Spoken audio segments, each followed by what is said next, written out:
Mag-Iloy patay sa na-trap sa nasunog nilang abalay sa barangay Takuling sa Bacolod City kay Nasangaga. Iloy, nagtuyo pa nga salbaron ng iya anak. Apang napasawan, bangon sa madasing nga paglaptas ang kalayo. Diyaring balita, ngaton gitutukan. Nagpautwas si Merlene Baynosa sang tuman nga kasakit. Ngayon na basyagan, bawod ginutos gid sang sunog ang kabuhi sang anak kagapo sa Purok Bayanihan Barangay Takuling sa Bacolod City. Wala na natabangan pa ang anak sini nga si Mengel Ichon, 35 anyos, nga anay manunudo sa Bagos City apang naguntad sa propesyon matapos ng stroke. Patay man ang apat katuig nga anak ni Mengel nga si Janella Grace. Naglagan ka, huwag mo kinalas sila! Sunod sa mga nakasaksi, gintinguhan pa ni Mengel nga makabangon sa piyak nga kondisyon.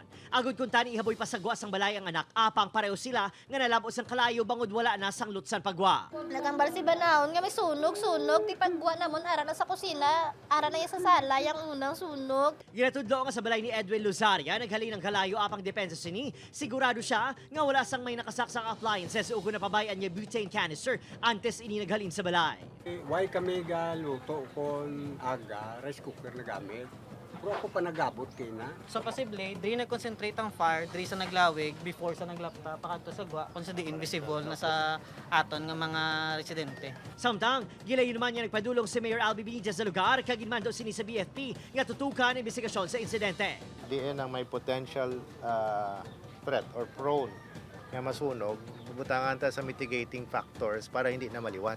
Nagapanawagan naman sa bulig pinansyal ng pamilya sa mga biktima. Bangon sumugod sa ginatake sang stroke ang Iloy, nadulaan naman ini sa palangitan-an kag nag-isahanon nga ginabuhi ang iya anak.